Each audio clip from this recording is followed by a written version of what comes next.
Amazing. All right. Hey, I got a weird warning on my StreamYard, but it looks like everything's okay. Hey guys. Hello.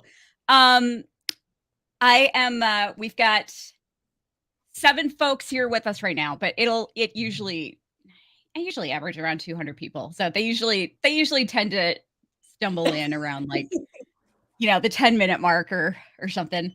I am here with Pamela and Nathaniel. Pamela, one of my newest recurring guest hosts. I definitely plan to bring her back. I love it. I love this podcast so much. I had so much fun with you. Like it wasn't the longest podcast episode that I've had yet. It was the second longest. Don't worry, I'll work on it. Justin beat you by like 2 minutes, I think. Oh wow. Okay. I'm a close second. I'll try to help. Yeah. Yeah. Hey everyone, coming in. So I shouldn't have asked you guys before we started, but I'm just gonna ask you again, just for everyone else's sake. What were your thoughts on the episode? It really broke my heart because I didn't expect Shauna. I was like, Shauna's baby is not going to make it. And then I was like surprised and delighted when we saw the baby and all the latching drama. Like I thought that was going to be the next beat of the episode. You know what I mean? Like that's the next drama. And then when I was like, oh, Lottie's going to be taking the baby away and doing weird things. And it's going to be like kind of like almost like a Rosemary's Baby thing with Lottie. I was like, okay, great. I'm ready. And then the dream just, oh man, I like audibly was like, oh my God, in my house. I was like, I can't believe the baby's not alive. It was just, oh, they really got me. Me too. You know what? Oh, sorry. Go ahead. Well, I was saying to I think I was saying to Pamela before that I was like, either this baby is gonna die like in childbirth, or it'll be like suspiciously healthy. Which because I was like, either one would make sense, either extreme. So then when the baby came out and it looked like an older baby also, and it like looked that baby was like 6 months old. Yeah, it was about to walk. But I just totally accepted it because I was like, it's the woods. We've seen that kind of thing happen here before. So I like totally believed it. I was like, yeah, it actually makes total sense that the baby is like too healthy despite the blood and the placenta and everything like that. So I was totally shocked when the dream reveal happened because I was like totally on board with like baby's here. Yeah. You know what did it for me is I was like, oh, this is so great. She had her baby. And, even though I'm thinking in the back of my mind, this baby's not going to make it. But what did it for me is when Lottie was breastfeeding him. I was like, no, this isn't real. This isn't happening. Wait, what? That's what made you think it wasn't real? Yeah. But I feel like, isn't that something that Lottie would totally do? I mean, I think so, but like, I mean, how? Oh, you're right. She wouldn't be lactating. That's a good point. I think she would, but I mean, it's like she wouldn't be able to lactate, and she wouldn't. And I don't think that she would seem so sinister about it, like she did in the dream. I don't know. But that's kind of what did it for me. And then the other thing that threw me off was that Jackie's voice saying what? Shauna? Like when she was first waking up, like in her dream when she was waking up, when she was like waking up to her baby. Oh, I didn't catch that. Now I need to listen again. Yeah, like somebody, like I heard a voice going, Shauna, and it totally sounded like Jackie. That would make sense. Yeah. And you know what? I think they said that she like they said they almost lost her. Yeah. And I think they may have for a second. Mm-hmm. And I think basically one of them had to die, and their sacrifice saved the other one. And so I think the baby died to save Shauna. Yeah, so when they were doing the like ritual while the birth was happening, I think maybe at first I was like, that ritual would save the baby, but maybe they accidentally sacrificed the baby in that ritual because Lottie still doesn't know how like the rules of how it works. And I think it had that's to what be I'm something, thinking. right? I think the ritual worked. It just, ended up. But I think essentially, I think they probably both would have died otherwise. Wow. Okay. So I don't think the ritual backfired. I think it just, I think it worked to save at least one of them. Yeah. But yeah, Wes Kelly just has a good point here. Can we take a moment before all the theorizing to appreciate how amazing all the performances were? Chef's kiss. Oh my God. So good. Brilliant. Just fucking brilliant. Everyone in this episode completely delivered. Like the adults, the teenage cast, absolutely everyone. Young Shauna in the end, it was like I was feeling chills. It felt so real. Yeah. That was like, it was really creepy when how she looked at the camera at the end. That kind of creeped me out. Yeah. But Carrie, yes, thank you for joining. She says, as soon as I saw the placenta deliver first, I knew it was a dream because that's an emergency C-section. Yeah, that's a bad feeling. Yeah. But like also like Van scars would have like really fucked up her face, Coach Ben would have gotten his leg infected. Like I was like, okay, the woods has some healing stuff. I believe it. Yeah. Yeah, they're not there's like I've read a lot about since watching this show. I've read more than I ever have in my life about maggot therapy. Oh my gosh.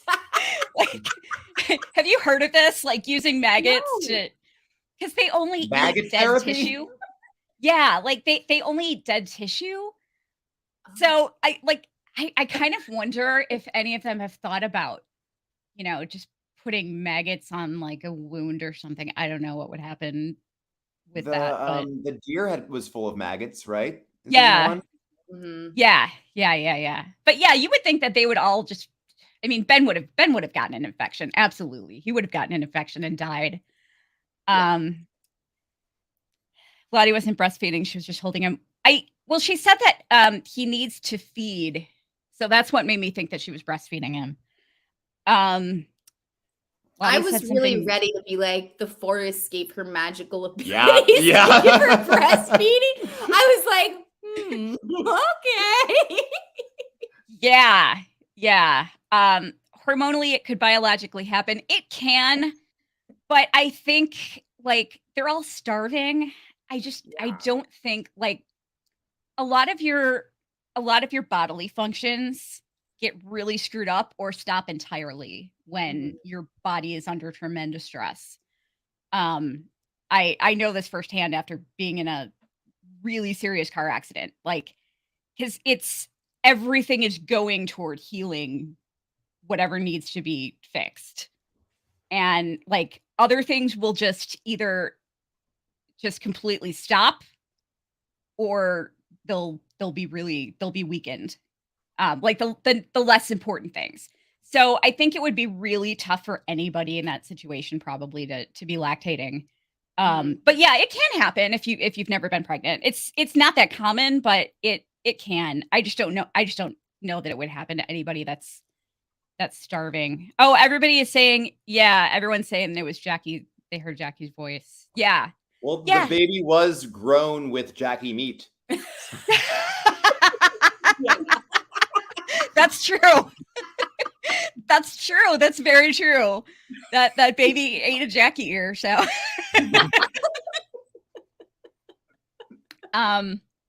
oh yeah, in Shauna's head it was Jackie, but in reality it was Misty. I was really amazed at how Misty was freaking out for this. I mean, see, to me, that kind of proves that she isn't a sociopath because killing Crystal, she clearly had so much remorse and, was so upset by it. I was like, this is her moment to shine. I feel like this is the moment Misty's been waiting for to deliver a baby. She was really paying attention in that flashback. Yeah, like she actually had a redeeming episode this time around. I think I was proud of her. Like she was falling apart, but then she really got it together. And I'm really True. team Coach Ben. Eat Coach Ben. I- After this. Yeah. I was like, when he's like, I'm sorry, Shauna, I can't help you. I'm like, are you Oh my God. kidding? I love the scene when Coach Ben was in the other room, like covering his ears, when he was like, "Can you give birth more quietly? I'm trying to dissociate."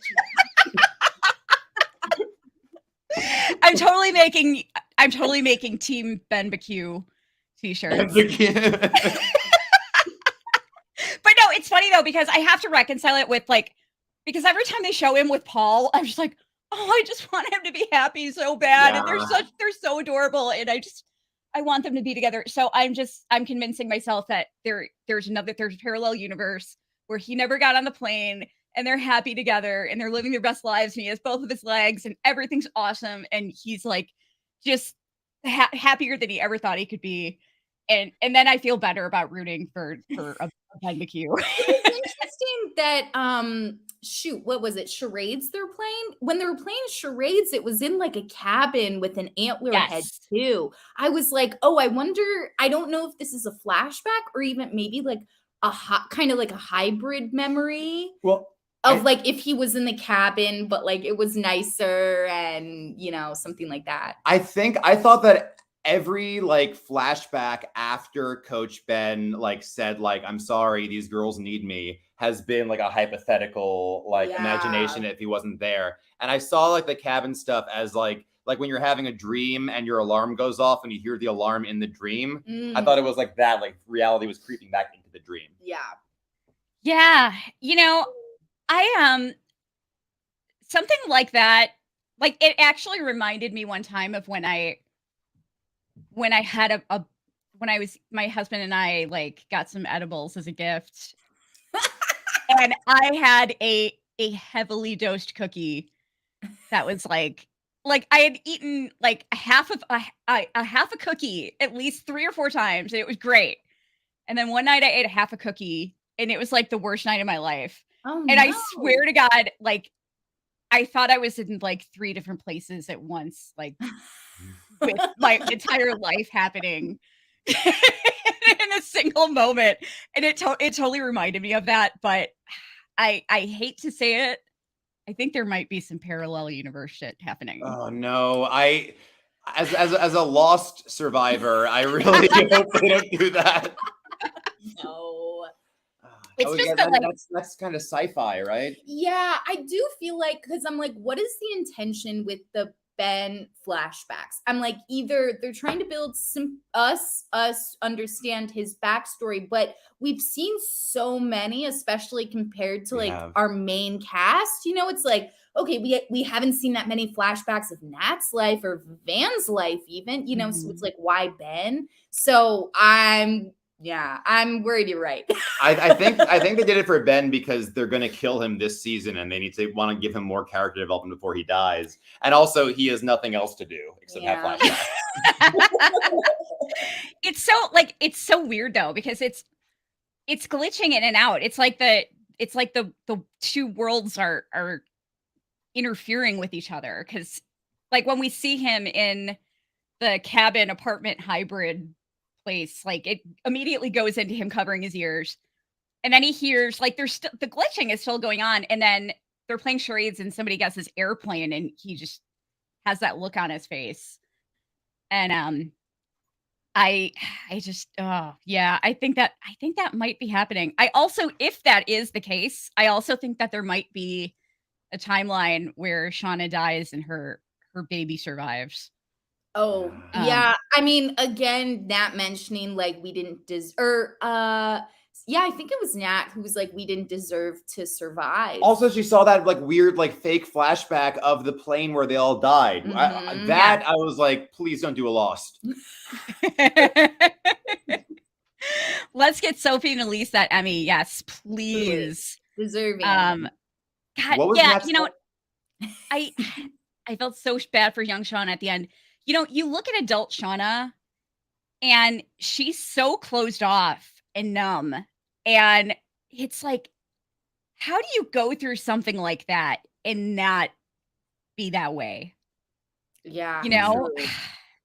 It's like, she's not I don't think she's like an intentionally bad person or anything. I mean, I think her trauma just makes her numb and closes her off to emotions.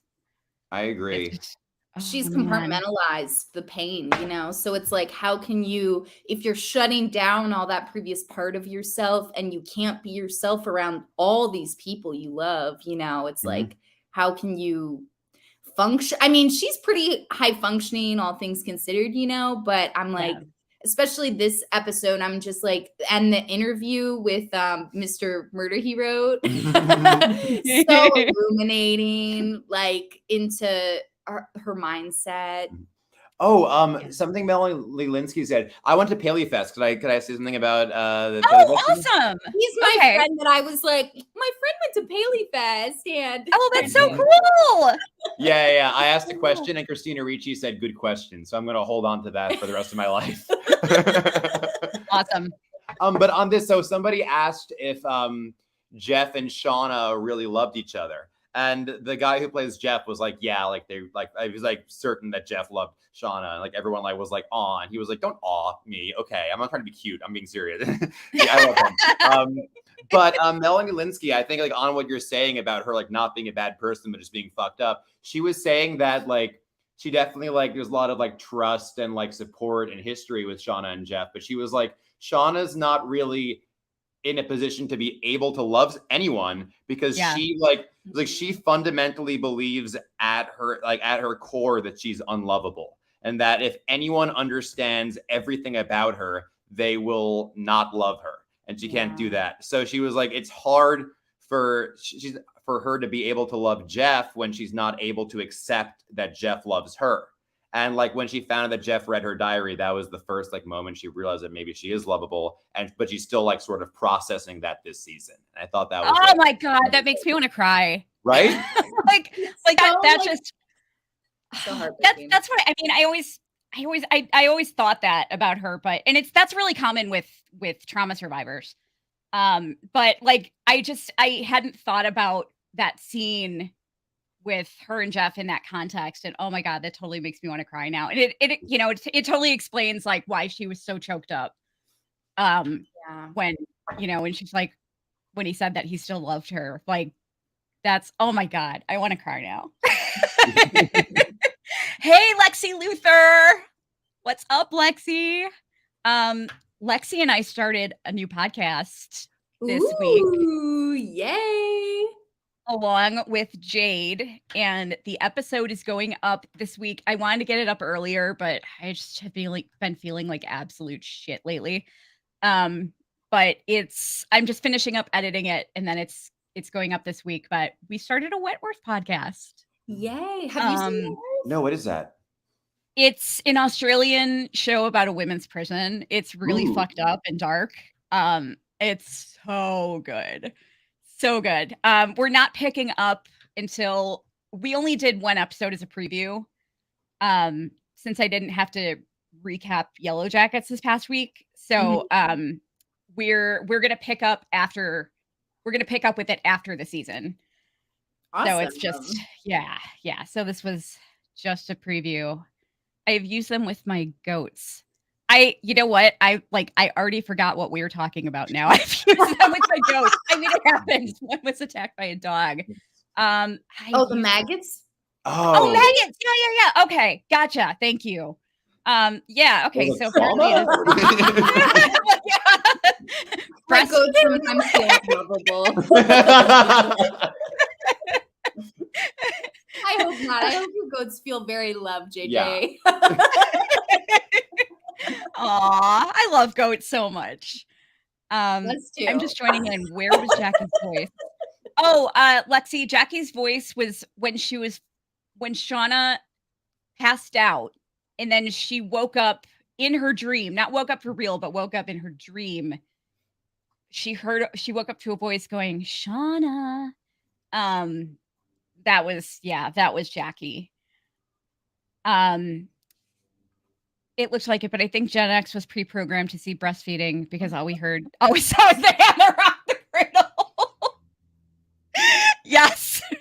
Yes, I saw that movie. Have you guys ever seen that movie? I haven't heard of it.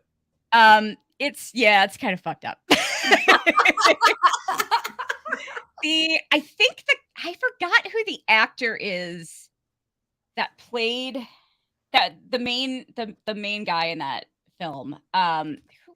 Who was that? I can't even remember now. I mean, it's Rebecca De Mornay was in it. Matt McCoy. He was like at one of my family members' weddings or something, and somebody was pointing him out, like that's the guy from Hand That Rocks the Cradle, and I was like, I was a little kid. Wedding with you? Yeah, and I was just like, I was a little kid, so I'm like, I don't know what you're talking about. You're like, okay. Yeah. Yeah. Not to mention Van's Recovery. They did some pretty amazing plus. Yeah. That's why I was like, the baby can make it. Yeah. I'm totally headcanoning that that Leatherface was Akila's babysitter. and that's how she learned her face sewing skills. Is it me, or are adult Van's scars more prominent than teen Van? I agree. I feel that. You think so? Yeah, they seem like darker. They're like red and they're like really dark. They also seem to take up like a little bit more space. Like honestly, I kind of forget that Teen Van has scars. They are pretty noticeable. I hadn't really compared like teen and adult Van side to side. But yeah, I feel like I noticed them more on adult Van's face. Maybe it's the context. I don't know if, yeah. What's that? Maybe it's the context. Like it's more noticeable in like a normal like civilian area than in the woods. Yeah, her little VHS store. Yeah. You can really see the scars good there. Yeah, that could be it. By the way, did everyone notice that Scream poster? That was pretty cool. Oh yeah, I was like, oh yes, I figured the folks making this show would love Scream. Yes.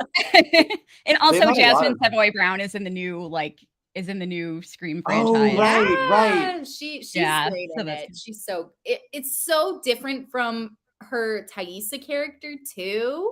Because in that she's like, I'm a movie nerd, and oh no, I'm worried. And like, oh, you have such range. It's great. She was great in The Leftovers. Also. Oh, I haven't seen it. I haven't seen The Leftovers. I heard it's good. Yeah, it's great. But she's just becoming such an icon, I swear. She really is. She is killing it. Oh yeah, Van probably would have severe nerve damage. Like I've got a lot of scars, and I have nerve damage pretty much in every area that I have a scar. I mean, even though it's like kind of minor, it's still noticeable. Yeah, Van's face was like off. Like it was really gone. You can see her teeth. Yeah.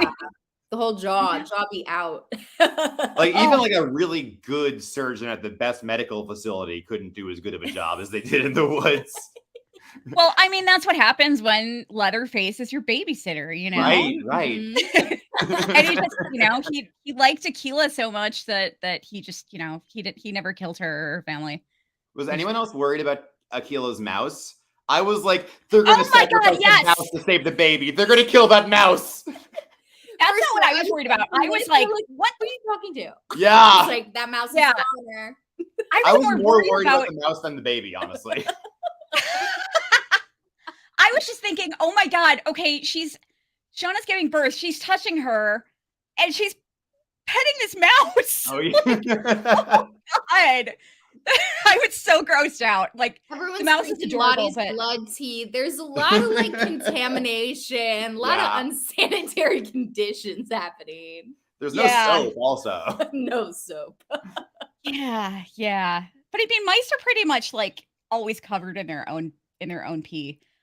So it's just kind of gross to think about. I seriously feel like they're gonna sacrifice. Oh, like after, no, because they can't bury it. Yeah. Do you think that they're gonna like at least like have a little discussion about like, well, the baby's dead, like we are all hungry, should we? Yeah. I mean, I would, or I feel like something will happen with the baby, and then they'll find Crystal's body, and then they'll eat Crystal's body.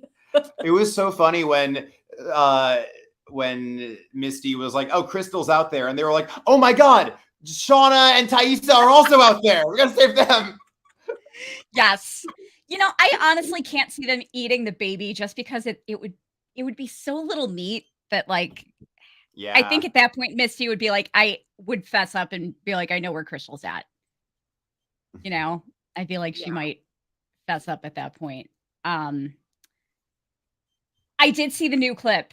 Did you guys see the clip from? I didn't. No. I looked all over for next time on YouTube and everywhere, and I could not find it for the life of me. I don't know why.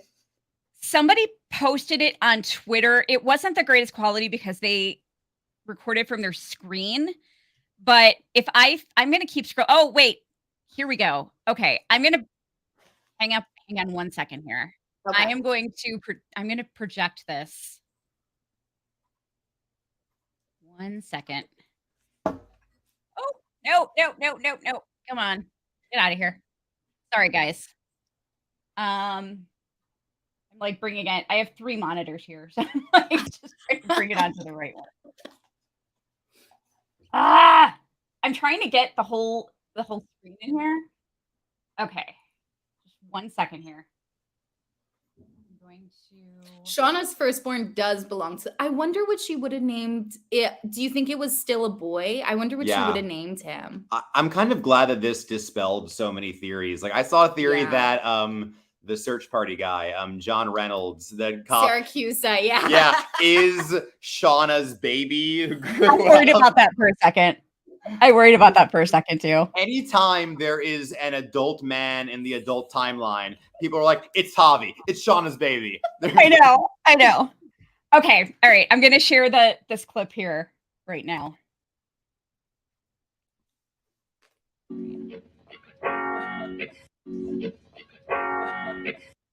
Oh wait, it's just oh wait, no, I'm sorry. I thought it was the whole thing. Sorry, guys.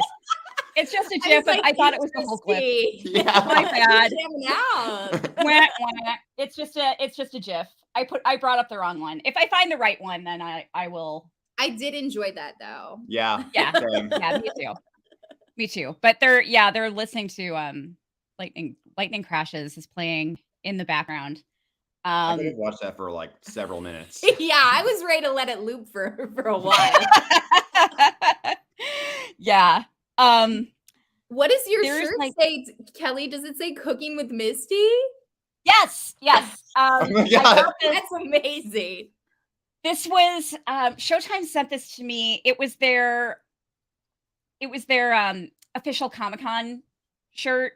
So you can't buy it on the store anymore. You might be able to find them on like eBay or something. You can only get them at Comic-Con. But they sent them out. I'm not ready to see Coach. They sent them out to some folks like last summer. And so that was kind of cool. It was a nice surprise. That's awesome. Yeah. Oh yeah. I wonder, Lottie says during the breastfeeding, we need to feed, then changes it to he needs to feed, then says you'll understand soon enough. I wonder if, that was part of her dream, but I wonder if that's like kind of an allusion to, either Shauna or the baby's going to survive. Right. Do you think that was like Shauna's subconscious or like the woods talking to her in her dream? Yeah, I think whenever there's anytime we see somebody that's close to death, it's like something happens that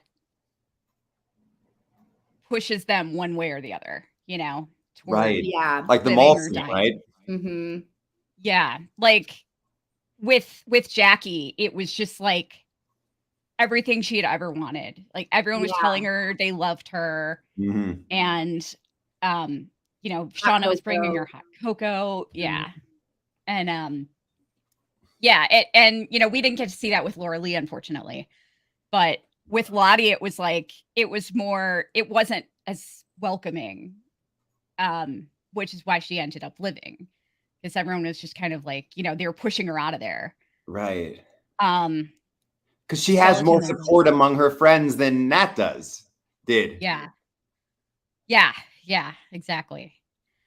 I'm questioning whether Ben will survive, considering the last several episodes. I know he shaves in the next episode.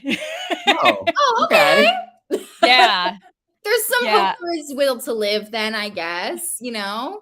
It's funny because previously on Yellowjackets, they're like, Coach Ben, are you good? And I was like, oh, that's interesting that they would choose to be like, remember how he's disassociating? Yeah. What I want to know, like, I'm really curious about why he's shaving in the next episode, because if I were a guy, I would be like, in that environment, I'd be wanting to grow out like the thickest, bushiest beard I could. I mean, it's warmth. Yeah, you gotta keep your face warm. I'm more curious about how he's shaving in the next episode. Is it like a clean shave? I mean, pretty much, yeah. I'm looking at his face right now. Maybe that'll be like somehow symbolic of how, like, because he's clean shaven in the flashback, so he's like dissociating further. Yeah, maybe sideways is. Yeah, but yeah, it could be. I definitely Oh wait, you guys, I found it. I found the clip. Yay. Ooh. Okay, let me bring this up. This is posted by MTV. So this is a full clip. Hang on one second here. Okay. I'm so glad you found it. Yeah.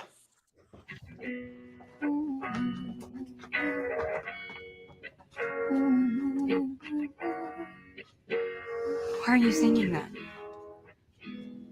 Where did you hear that song? The angel opens her eyes. I don't know. I'm all dancing. I think that Crystal was singing it. Oh my God, you guys, is it snowing? It's snowing! Yes! It's snowing! You killed my baby! Shut up! Stop! Missy did everything she could! No, shut up! You ate my baby! I saw you! You were covered in blood! Just stop it! You're acting insane! Ah, God, she bit me!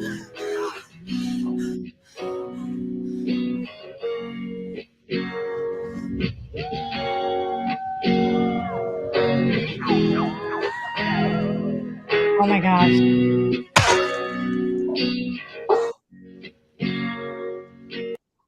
Oh my God. Finally, yes! some punches thrown. Yes. Yes. That's like the one time Misty doesn't deserve to be punched. Yeah. I know. I was laughing because Shauna punches her, and then immediately you see adult Misty. Oh my God, is it snowing? Yeah. What a great That was pretty funny. Oh man. I'm so excited to see adults together finally. Yeah. I know. They look really happy to be together. That's kind of curious. So funny that Jeff is like, hey, Shauna, I know you're being investigated right now, but I think it'd be a good time to leave the state of New Jersey. Yes. I'm like, oh man, I've said this before. I'm like, every time I'm like, Misty would be rolling around being like, they're handling this so poorly. All she had to do is say, I need my lawyer. Yeah, maybe if Shauna paid more attention to the cookie, then she would have not been in this problem. Yes. Exactly. The cookie, Shauna. Damn it. But also that makes sense for Jeff's so dumb. That makes sense that that's his idea. He's like, yeah, leave. Go to a wellness center with your friend who is very unwell and institutionalized. I love Jeff. He's so good. He's so well-intentioned, but so dumb. I know. Oh my God, him listening to "Fuck the Police" outside the police station. So good. So amazing. Windows I loved it. Open. He was just like oh my God. How many girls have had a near-death experience but saved from the wilderness? I wonder if they all have like a near-death experience at some point, Yeah. Yeah, I feel like that would tie in with the recurring comment I feel like we're hearing from Nat, which is like, we didn't deserve to survive. We shouldn't have survived. So I feel like there's going to be more. I mean, even Nat with the moose. Moose are like can murder you. So I mean, that alone. Yeah. You know what?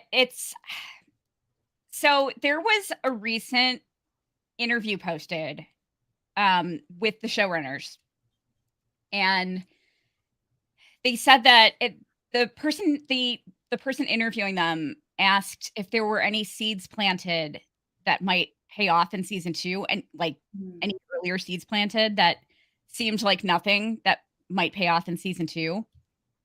And they said that in the pilot, when Natalie sees Misty, like when they're at the party in the woods and they're sitting by the fire and she sees Misty, they said that's going to have some payoff in season 2.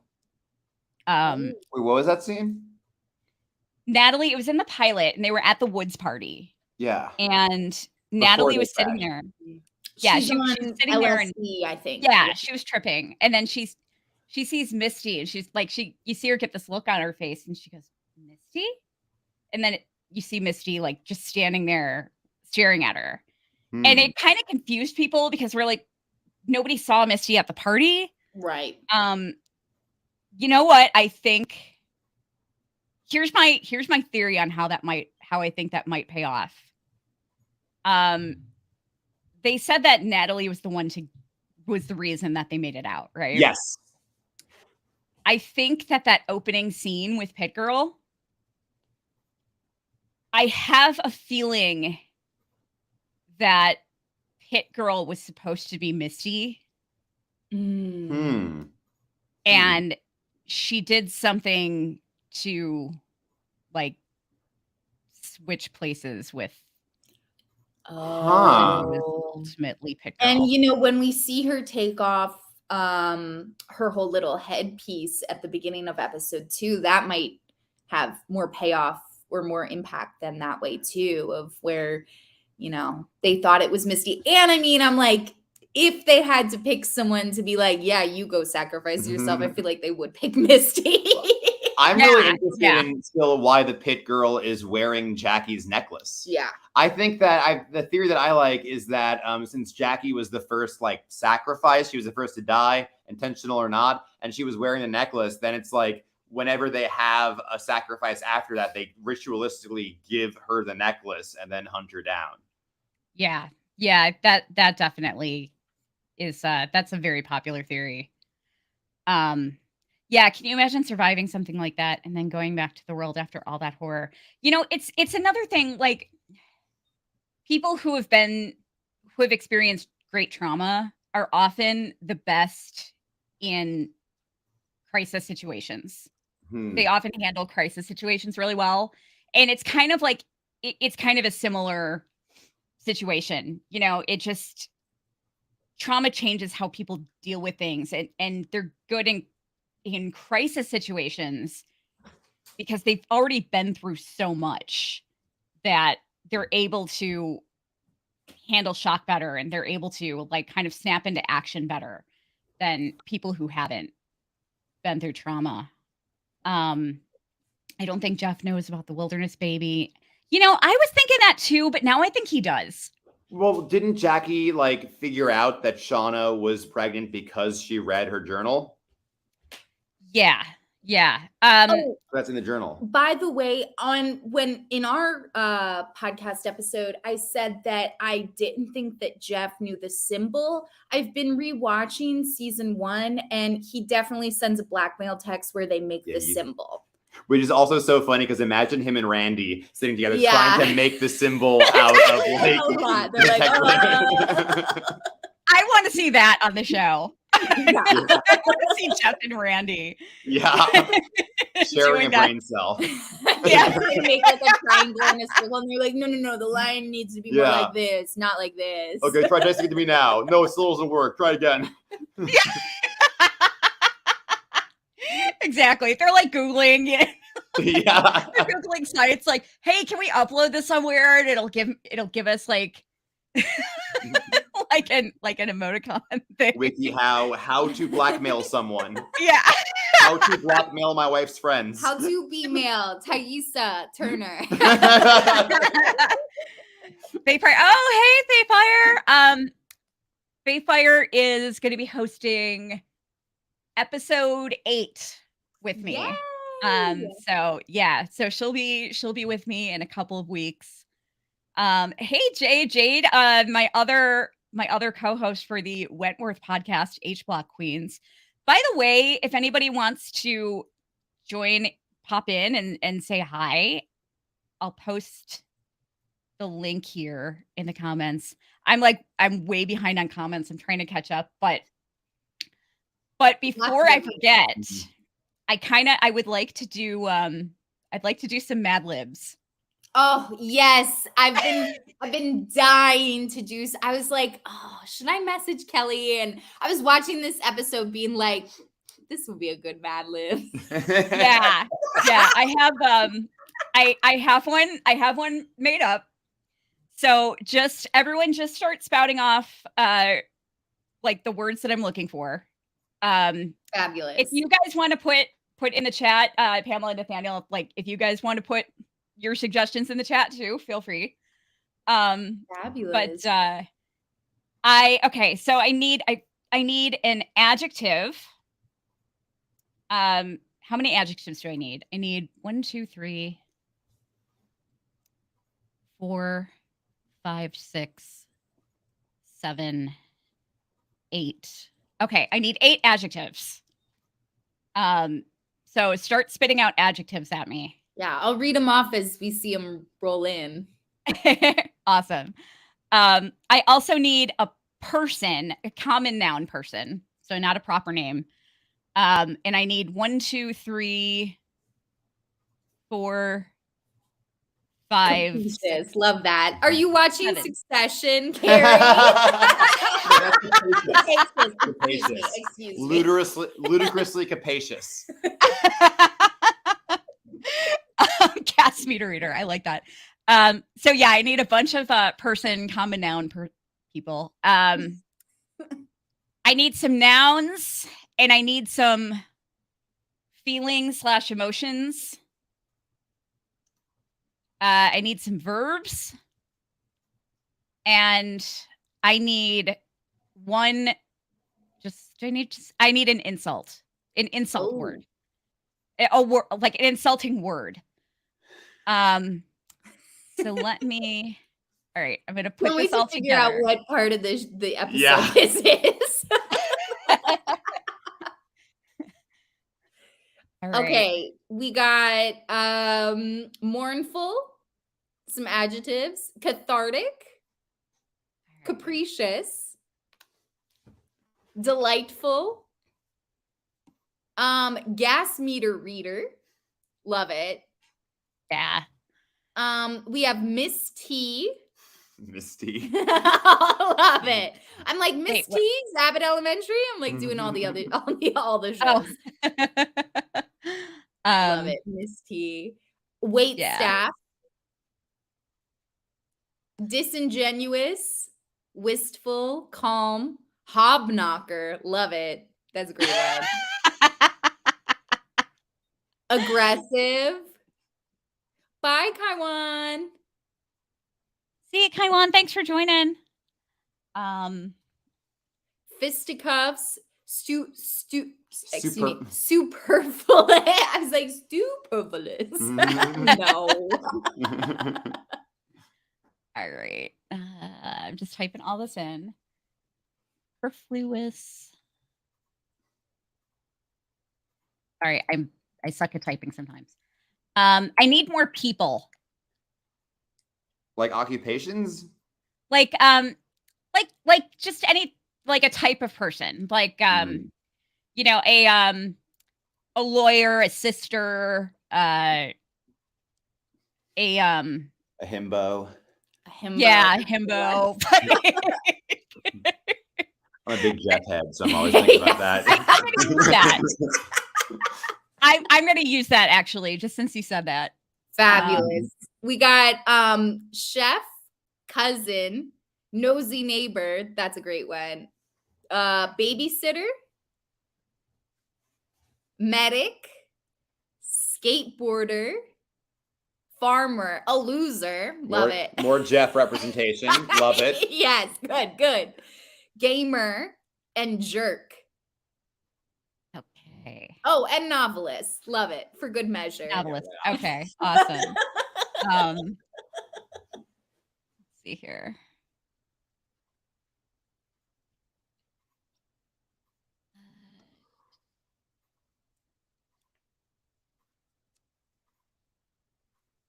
Where did my insult go? That was Hobknocker, I believe. Oh, okay. Gotcha. That's a good one. Who am I?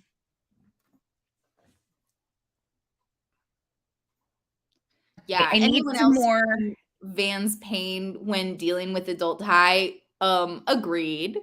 Yeah. Also, she was like, Miss Congeniality, is that good Sandy or bad Sandy? I was like, that's outrageous.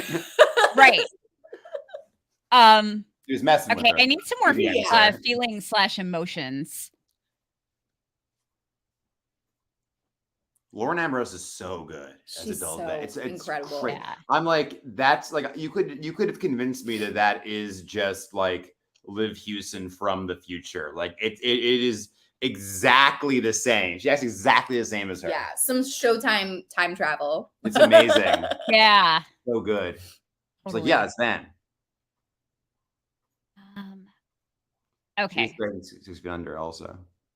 Is Yeah, there guys, if you could spit out some feelings / emotions for me, I need more of yes. those. We got resentful, egotistical,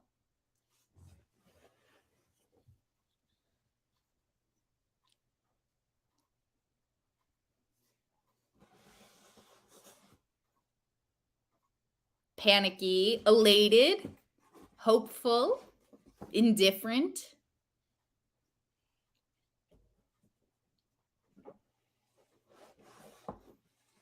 Okay. I'm Yeah, almost done. Lottie I also told promise. Casey she needs to save our baby. I clocked that too. I really Oh. like Lottie, and the our baby stuff has been driving me bonkers. Yeah, these she was saying that episodes. outside of the dream though, also, right? Yeah. And the whole little we have to prepare for the new life. I'm like, get out. You should not be this excited. Yeah. Get out. Yeah.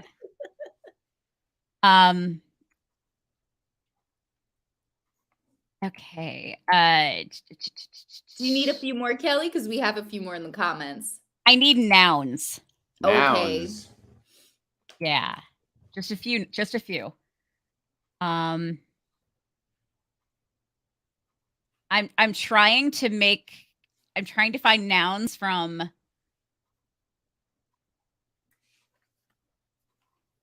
I'm taking some of the other words that have been thrown out for other categories. We got volleyball, Mhm. Volleyball, okay. library. Yeah, singing to Shauna's baby bump. I hated that. That drove me nuts. Yeah. Paddy wagon. Love it. I'm so excited to see how adult Shauna and Lottie interact. Oh, yeah. I can't wait. Someone in the comments said she really booked it to the wellness center. Yeah. That was hilarious. Yes. Is that Shauna's car? And it's like, I like when Yeah. Jeff was like, no, Shauna's in the bathroom. They're like, no, let's call back. No, she's gonna be a while. It's gonna be like a whole thing. But I'll leave a message. the look they exchange where they're like, oh, ooh. I also feel like they like know Jeff enough to be like, Jeff. And it's like when Van was like, oh, hey Jeff, like, hi Van.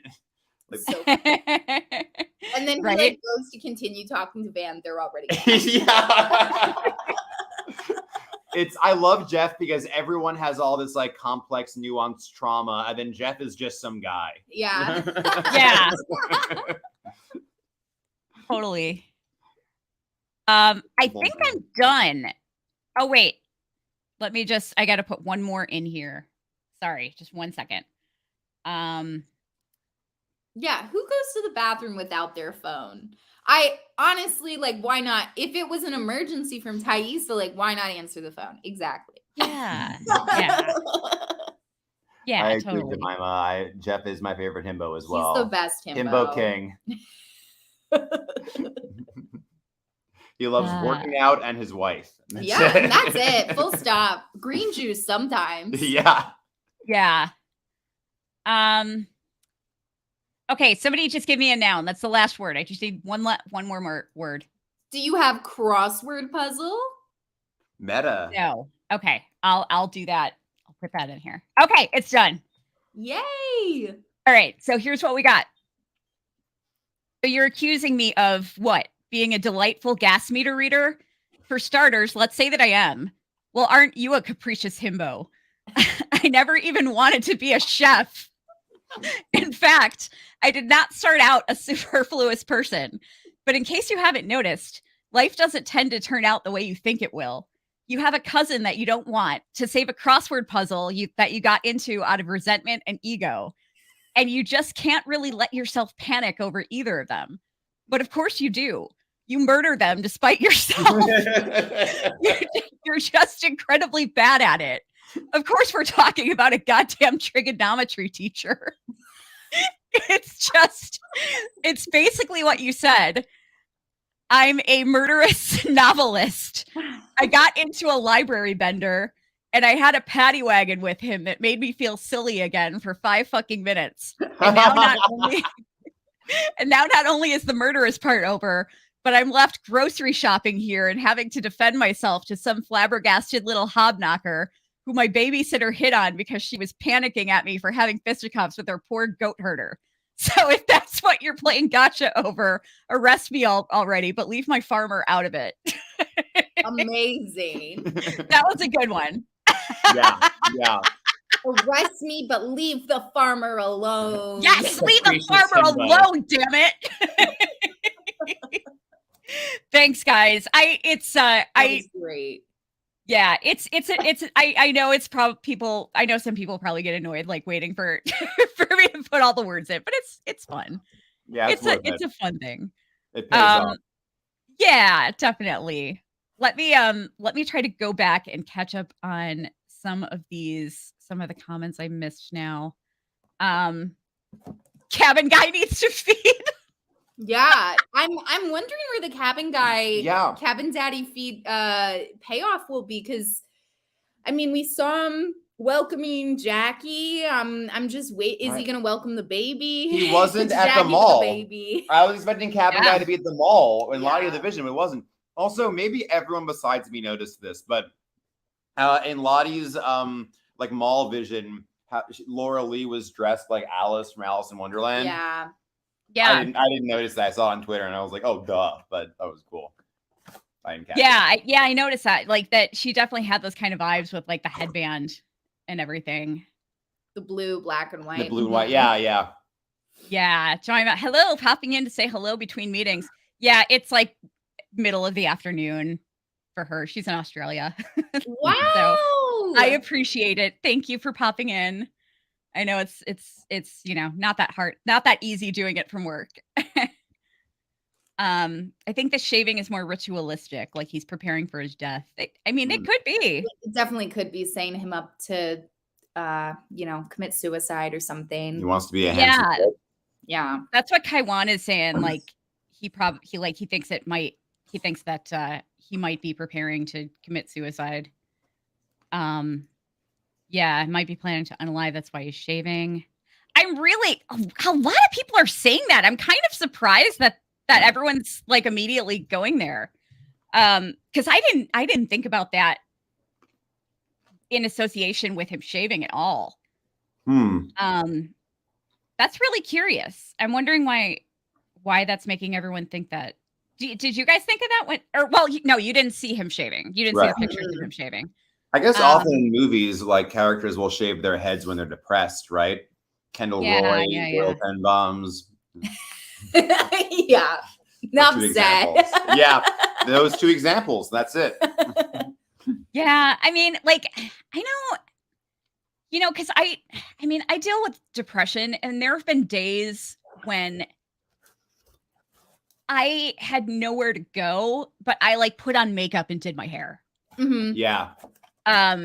just to like, I don't know, just to feel good about myself, you know? So, I mean, that could also be some kind of, I don't know, a way to like try to lift his spirits or something. But yeah, who do you think they're going to cannibalize next? Crystal, I think they're going to get Crystal. Yeah, I think so too. She's frozen. She's right there. Yeah. You know, it's interesting in the clip you showed us because Shauna bites Van. And I'm like, you know what I mean? I feel like Jackie, it was kind of the snow perfectly fell on her body. Apparently, that's how meat gets cooked in the wilderness, or a little whatever that was, fried. Or well, not really fried. You know what I mean? Cooked. Yeah, but no, I'm curious to see if Ben goes, maybe they don't eat him, and the show's just kind of setting us up to maybe think that the girls are gonna like attack him and kill him, but maybe that's not really how his fate is gonna be. He's just ready to move in with Paul. Exactly. I do think them eating him is a little too obvious because the show is never obvious, right? Like eating the baby would be the obvious thing also, and they didn't do that. In season 1, I feel like the show is really good at purposely getting the viewers to predict something that's not true. Yeah. Like I remember in season 1, I felt so smart for being like, oh, Adam's the blackmailer. Okay, I figured it out. He's a blackmailer. I'm a genius. And then it was like, oh shit, it was Jeff. They wanted me to think it was Adam. Okay. Yeah. They also wanted you to think Adam was Javi too. Oh yeah. There's also, They totally did that deliberately. You think so? Okay. Yeah. Yeah, that was they basically, I mean, they considered it for a minute. Yeah, they considered making Adam Javi for a minute, but do you guys think Javi's gonna survive? I don't know. I think he's the only one who has a chance of surviving, who we don't know has already survived, you know? Yeah. I could see finding out he survived like later and we just haven't seen him. But I mean, they really didn't set that up. Like when Travis died, we've talked about this, where it's like no one was like, oh, how's Javi doing or anything like that. So I don't know, but I'm like, it would just be so sad if he did die. Yeah. I know. I think part of why I think Travis was trying to like get to the like beyond whatever, like to communicate with Javi or something. I think there might have been some trauma with Javi that made him be like that. Yeah. I'm also so curious about. Yeah. That's a good theory. I like that. Thank you. I'm so curious about when Nat was like to Lottie, she was like, "You're the reason why Travis is so fucked up," and she was like, "That might be true." But anyway, so something there with her and Javi, maybe I don't know. Yeah, it's interesting because Lottie, there's all that, and then when Travis died, because like I said, I'm rewatching season 1, of course. And she's like, Travis didn't believe in all that stuff. But I'm like, how can you say that? And then I mean, like when Shauna's giving birth, he's like just instinctually taking the antler head off the wall and putting a button on it, you know? So I'm like, I feel like there's gonna be some kind of like turn with him. Yeah. And then maybe adult Travis, like, whereas young Travis, maybe he ends up taking Nat and Thais's side really Nat's side. We hear Thaisa doing the prayer to the woods later. So maybe he ends up agreeing with her, but then I feel like there is a turn with adult Travis where he does come back around to Lottie. Do you think in either timeline, Travis and Lottie hook up? I think maybe in the adult timeline. I feel like they might. Yeah. You think so? The maybe. Lottie and Travis seem to have either that, or I think maybe he was like in her like little cult commune thing because he like had her number. He like called her to sleep at his place before he died, right? I think so, right? Yeah. It's possible. I had a theory, and I can't remember why I thought this, that he and Shauna might hook up at some point. Oh, like in the teen timeline or at present day? In the teen timeline. Okay. Travis getting I can't remember. I can't remember why I thought that. Is it because Jackie hooked up with him and she has to hook up with whoever Jackie hooks up with? I don't think that was it. It was something like It was some really whacked out theory that I probably thought about when I was stoned. I don't know. You know what? Before I keep forgetting, and before I forget again, Pamela, since you're here, why don't you like tell everyone a little about the goat show? Yes, I would love to. Wait, hang on one second. Nathaniel, are you part of that too? Or? Not this coming one, Not but I this- have been. Okay. Yeah, he's been.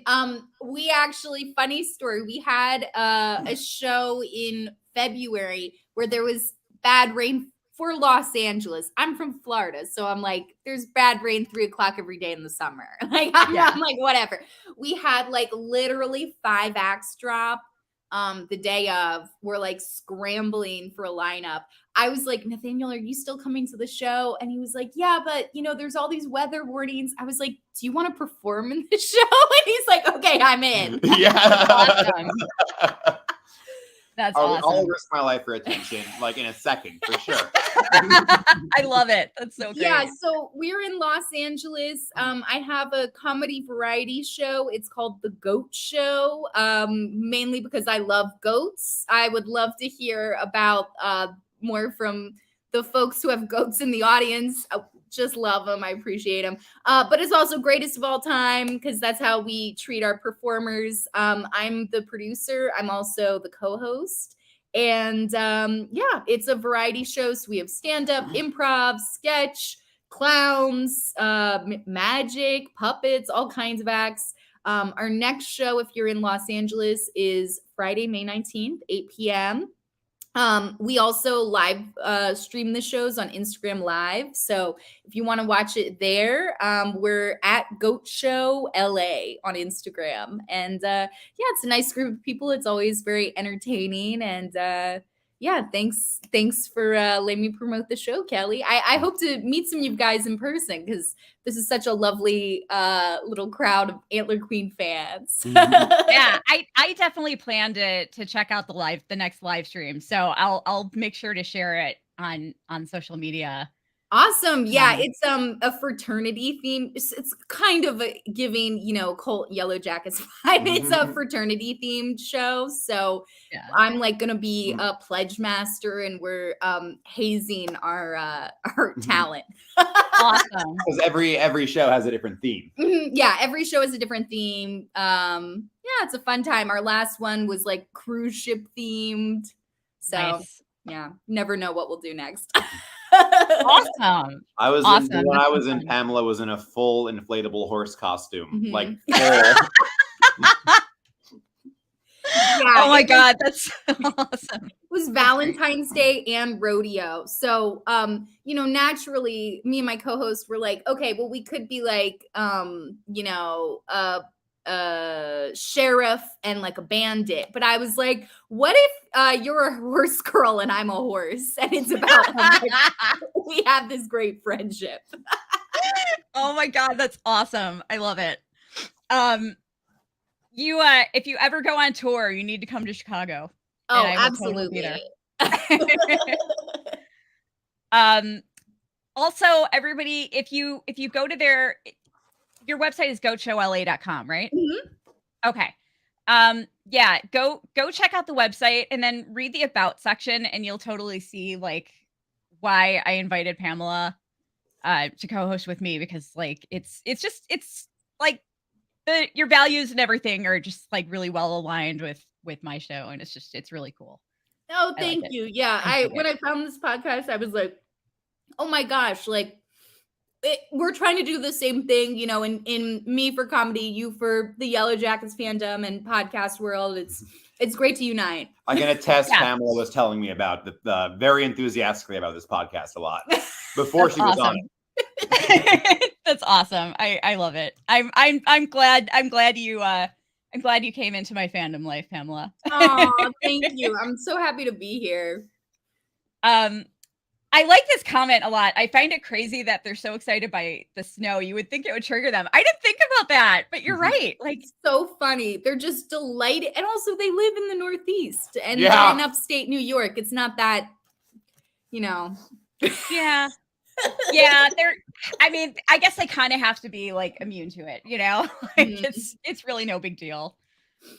I saw some it's comments 'cause they're saying drunk as hell. I think they're drunk as hell. Yeah, I was gonna say I think either they're drunk or someone mentioned ayahuasca or mushrooms. I'm like, I could definitely see that as well. It's really cool the way, I mean, even just from that little bit of the scene, you can see the way like they're all able to have their walls down around each other where they can't anywhere else, because like no one else understands what they've gone through except for them. They have that bond. Like, Yeah. even when they're like opposed, like in the plot line, they're like against each other. They still have that bond. Even Misty, who no one likes, they still have that. Yeah, for sure. It's funny. My husband, I'm making him watch the show with me. I mean, he has zero interest in fictional TV shows. Like, he watches sports and science and history, and that's it. But I'm making him watch Yellowjackets, and we just watched Doom Coming last night, and he was like, he was so pissed off about what he thought was the lack of realism with nobody throwing up from the shrooms. He's like, come on, somebody would be a Kelly. There's nothing to throw up in their stomach, Because if that was me, if I were there, I would be puking my guts out. And he's like, someone would be a Kelly. We should like Yellowjackets because obviously this is a sports show. I was about to say that. I tried that angle with him. It didn't work. Oh my God. Speaking of that, I love the little moment. You guys notice the moment in the end of season 1 when Sean is confronting Jackie, and she's like, I don't even like soccer. And then it cuts to Coach Ben, and he looks like kind of disappointed. Yeah, he's like that hurt his feelings that she doesn't like soccer. That's the moment when he gave up on life. Yeah, that's it. There's no reason to keep going. Oh my gosh. My cousin hated the Lightning Crashes music video because of the birthing footage. That is really weird. I didn't think about that, but like they just showed the birthing video in this episode, and then they're playing Lightning Crashes in the promo for next week. Oh. That's really interesting. By the way, I kind of squealed with glee. I did not hear it the first time around. Because it was playing very softly in the background, but I heard it the second time. I was so happy to hear Whitetown's Your Woman playing in the background at Van's shop. Do you guys know that song? Mm-mm.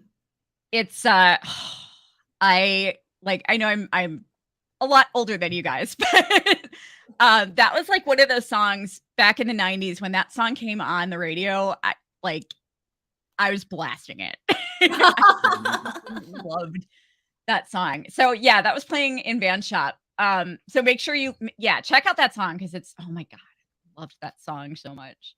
Oh, I was watching. Okay, go ahead. Oh no, I wasn't gonna say anything. I was watching Beef, and they also had a Tori Amos girl, cornflake girl needle drop, and I was like, Yellowjackets did it first. But I'm glad that they've had 2 Tori Amos songs, but I really want to hear something from Boys for Pele because that's like my favorite album. I'm glad she watched Lottie. Oh my gosh. I feel like it's like the scene in Mean Girls when they have all the girls, get together and express their feelings. But the Yellowjackets version of that is like Shauna's just throwing punches. I feel like we're all like, it's a little cathartic for all of us as an audience. We're like, yes, punch Lottie. Yeah. That's also fitting because now that you're saying that, I'm thinking about how like we've seen this in adult Shauna a lot, but not in teen Shauna, about the way she will be really emotionally repressed, and then it'll come out as this like sharp violence, and she won't mean it to. Yeah. And she'll like, totally chill, and suddenly she stabs someone to death, or she is holding a gun shaking with excitement. Yeah. Yeah. And it seems like she her has punching control Misty issues. Yeah.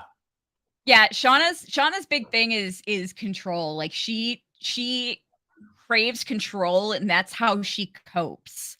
Mm-hmm. I really think like that's how she copes with her trauma, is trying to constantly trying to gain control. She needs therapy more than anybody. Like I would love Yeah. But see, then if she gets therapy though, then it makes her character less interesting.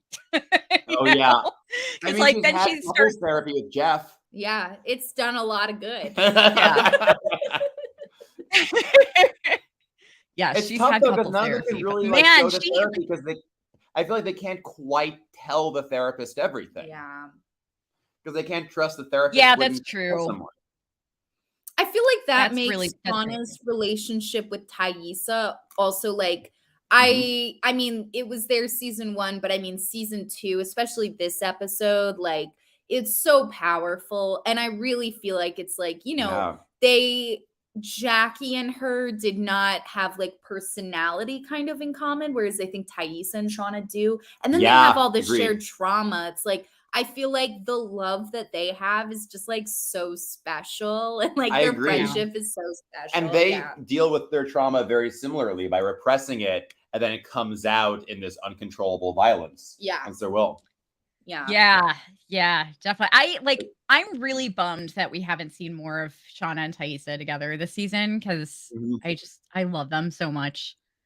Like their scene that like there are a couple of scenes in the episode where she spent the night were like some of my favorite scenes of the series.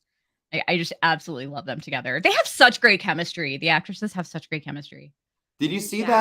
that the actress who plays adult Thaisa said that I forgot what movie it was, but she said that she Heavenly realized Creatures. she was bi by watching Melanie Linsky in that movie. Yes, that is such That a is great so story. funny. Yeah. Melanie Linsky inspired her to come out like before she even knew her. Yeah. They hadn't even met. Yes, Inspirational. I Like, what a love. dream. I know. Shauna drove so fast to get to the compound. Did you guys see how she was standing like with her arms crossed? It was Like- so funny. And Yeah. the way they booked it, I was Mhm. like, that is just so Jeff's like, you need help. Yeah. You know, it was really interesting because like I was making my notes for my recap because I'm recording tomorrow with Proma Khosla, who is she writes for IndieWire. She's written a lot of really cool articles, so make sure you check her out. She's going to be we're recording tomorrow. She I was making notes and I noticed like when it showed them all lined up looking at Lottie, Misty and Natalie were standing there with smiles on their faces, and the other three just looked like, "Fuck is going on here?" I guess Misty and Natalie were the ones who were already there and acclimated to it a little bit, right? Yeah. Well, yeah. Natalie's fully in now. I mean, she's got the purple clothes on, and the heliotrope clothes on. Yes, thank you. Yes. That dress is totally not her style either. No. And she was wearing like light purple sandals that I'm like, if it's not Cheeto print or leather pants, like, she's not wearing that. Like, I wonder if like they just keep like extra purple sandals like for new people. You know what I mean? Because I'm like, probably. Well, the police follow Shauna. Well, the police follow Shauna to the wellness center. That's a really good question. Oh shit! I mean, I was gonna say I hope not, but then Misty can kill them. So yeah, they can all collectively just take down murder he wrote. So yeah, yes. Oh my God, Kelly. Kelly was fucking amazing in this episode, talking about his weird ass balls. Yeah. When she gets in the car and she's like, I have them really scared. Yeah. Jeff's reaction when Shauna was like, "It's too bad you didn't have sex with him." I'm just saying. The delivery on that was impeccable. Yeah. Oh my God, she killed that line. Someone in the comments floated by Shauna being a sociopath. And I'm like, you don't think so? I'm like, it's interesting but I'm like, it might just be her complex relationship with motherhood and with Callie. But I'm like, all the Callie stuff, especially in season 2, it's like her priority is always like kind of herself, not necessarily like her daughter sleeping like with an adult man or like, you know what I mean, being roped into all this criminal criminal stuff. But I think so much of it is emotional repression, and the way it's like it's hard to love someone when you can't accept them loving you. Yeah. You know. Totally. Yeah. And I like. Oh no, go ahead.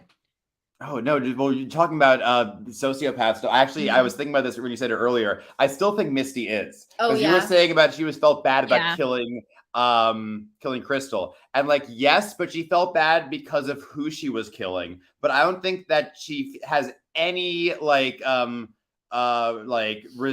apprehensions or whatever about killing in general. Yeah, that's like, a really good point. It wasn't like, oh, I killed someone. It was like, oh, this one was my friend. Yeah. But, yeah. Like I mean, I think she, you know, if she accidentally killed Natalie or something, I think she would feel horrible.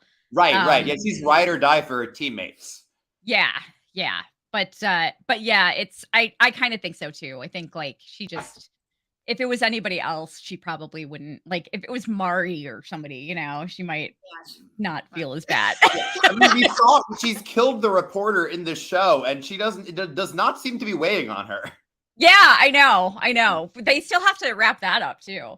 I think they're going to pin one of the murders is going to be pinned on the other person who was murdered. Ooh, yeah. I have a feeling it's going to be. I have a feeling that Jessica's murder is going to be pinned on Adam somehow.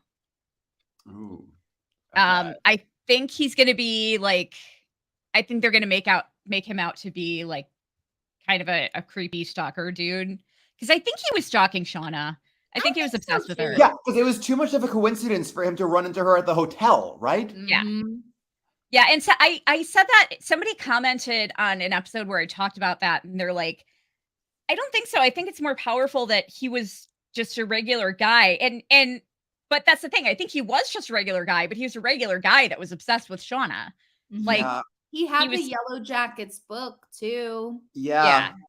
And he does. I mean, those paintings. He has a New Jersey accent, even though he's not from New Jersey. Like, and he was lying to her a little bit. Yeah, he was lying to her. There's some stuff. All the paintings too. Like she didn't pose for those. You know? Yeah. And I mean, it's possible that the accident was their first meeting. I don't know, but I think he was definitely obsessed with her for sure. Yeah, I think so. If he wasn't at first, he was by the end. Absolutely. I mean, those paintings. That was freaky. Yeah. Everything about that. Oh, how some of them were like kind of like skeletal, right? Like some of them were a little bit like her, like as like kind of like a corpse. Oh. Yeah, there were like one or two that were kind of weird like that. Yeah. Yeah, there were some creepy ones. Yeah. I mean, besides the actual act, the drawings looked creepy. When he was like, I've always been hung up on him going to that hotel being like, oh, they have a great martini here. I'm like, who does that? Like, also, I get the sense that was kind of like not like a Marriott per se, but it's not like, I don't know, like some kind of super swanky hotel. Like, you go there for a martini? I don't think so. I can accept the fender bender as a coincidence, but not the hotel as well. Yeah. Yeah, not at all. Not at all. And I mean, I don't know if you guys noticed, but when I watched that scene back, after watching it at least once, you could see him standing way in the background while she was at the front desk. And like he was way far back. Like he was far back enough that I don't know that he would be able to tell that that was her. Do you know what I'm saying? Like, I think he already knew she was there. Oh, and like he didn't just like notice her there. Yeah, like so he was looking for her. Oh, and he saw her at the front desk, so he stood there and like waited for his moment to move in. But yeah, I mean, he was really far back. I don't think that he necessarily would have known it was her just from looking at her from the back, you know? Yeah. Yeah, it was the whole thing was weird. And then he showed up at her house. Yeah. You know? At like 4 a.m. Yeah. Yeah, after she didn't text him and she has a family, you know? I mean, it's just weird. Oh, whoops, I'm bringing up the I'm bringing up words now. I'm bringing up the words from the Mad Libs. I am really far behind. Oh, anyone else feel Van's pain when just dealing with adult Ty? Yeah. Yeah. Yeah, she was just she was not, you could tell like she just wishes that Ty had never re-entered her life. At Yeah. at Paley Fest, the showrunners Ashley Lyle was talking something about Van and how they originally did plan to kill Van, and they changed their mind during season 1 when they realized that there was more story to tell, and also how much they liked Liv Houston, and it was just very cute because Liv Houston seemed like so flattered when Ashley Lyle was talking about it. But Yeah. what I thought was really interesting was like she was saying, she was like, yeah, we were writing, we realized there was more story to tell, and like Thaisa and Van are soulmates. Like they understand each other more than anyone else, and they like really like they really are soulmates for each other. And I thought like I was like, okay, like yeah, like they are like, are they endgame? Okay. Yeah. Yeah. I feel I mean, like Wood Spirit sees them as soulmates too. Yeah. yeah. I mean, they really are like, oh my God. Like Van is like it.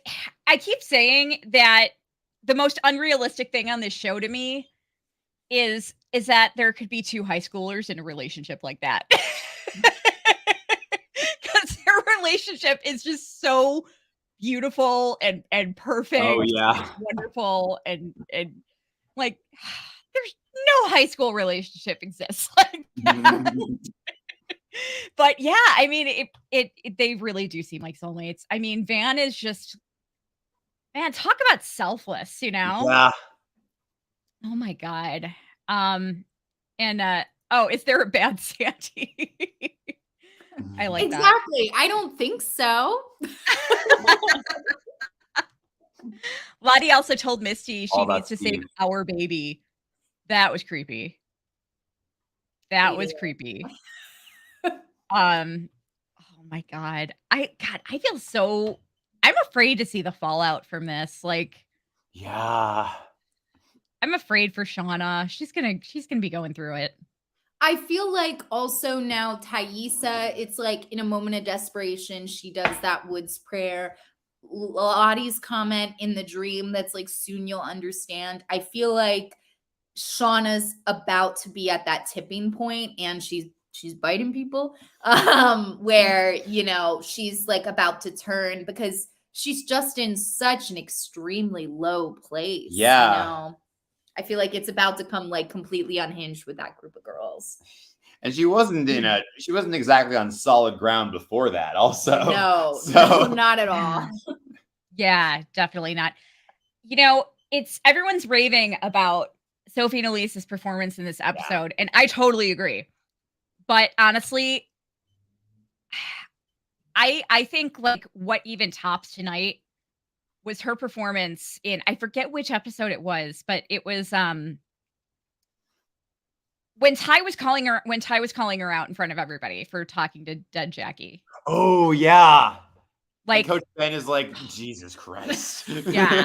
I mean, she looked so pathetic. I mean, she looked like a kicked puppy dog.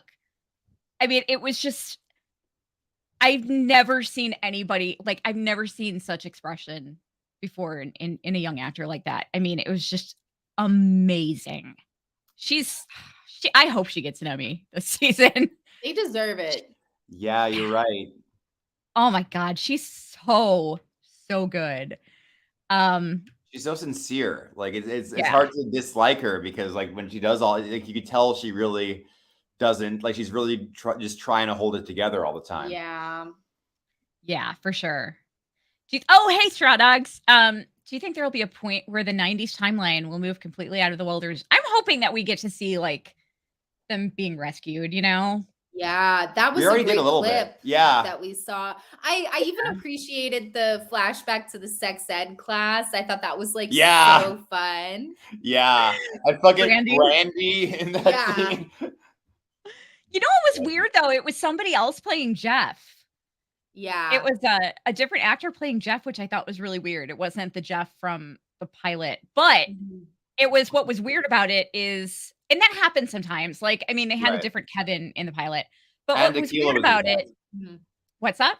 Aquila also was recast. Oh yeah. But what was weird though is that the voice, the Jeff voiceover, where she was reading the note from him, that was the actor's voice who played Jeff in the pilot. So it was. Oh. I Huh. wonder if they just couldn't get him on location for some reason, Oh, maybe. Yeah. but That but is they chose interesting. to. But they still wanted to include him, you know. So they Yeah. did the voiceover. Yeah, I don't know. Huh. That was really weird. But oh my god, I am so far behind. Jeez. So many good comments, you know? I know. I read that or I saw that they've been in the woods for 7 months, at least in the beginning of season 2. And Okay. we know they're there for a total of 19 months. So I was like, they still have another fucking year to go. Like they're at this point and they're still a year out. That is rough, man. That's rough. Yeah. They're like 1/3 of the way done. It's gonna be rough. Oh, hey, Oscar. I know Oscar. Mari should be next relatively soon. Yeah, you would think. Unless he's Pit Girl. Yeah. I was joking that the mouse is going to be Pit Girl. It's like carrying the little heart necklace in his mouth, running. Yeah, with a little dress on. That's going to be the saddest death for me is the mouse. I know it. Oh, yeah. What I want to know is, speaking of animals, who the hell is watching Sammy and Steve right now? Yeah, right. Man, I don't know. I hope they're okay. Probably Yeah. like they're just home alone. They're like, he's still in the principal's office. yeah, no one ever picks him up. Oh my god. Did you guys see like in the first episode that dog actor is the best animal actor I've ever seen. Oh my god, the side eye. The way he was looking at the altar. Yeah. Like the dog, he needs the first animal enemy. The first animal enemy. Yeah. I was like the crew, the writers must have been so excited the dog did that. And the way he was staring at her when she was laying in bed, like trying to stay awake. And he's just like staring intently at her. It's like, you better stay awake, bitch. I was like, does the dog know what the plot is? Because he read this beforehand. Yeah. He's like, okay. I mean, he looked absolutely terrified looking at the altar. That dog is awesome. I think Lisa is Travis and Nat's baby from the cabin. And Lottie is. Whoa. I am very pro Lisa has no connection to anyone beforehand. I think that's more compelling to me that Nat just finds a similarity in someone than like they secretly had a connection. But I know there are a lot of theories about Lisa. Yeah, I know. I've got some I'm going to be doing an episode focusing heavily on Lisa very, very soon that I think everyone's going to be really excited about. Ooh.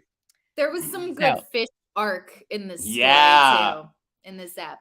Yeah. When Nat went to kill that fish, I was like, Nat, that's not you. That's not you. I know. I was like, what? Please don't. Great fish acting too. It really had a look of, I'm not even sure if they could really use if they kept doing takes of taking it out of the water, that might be animal cruelty. That might have been not real fish, but look great. Yeah.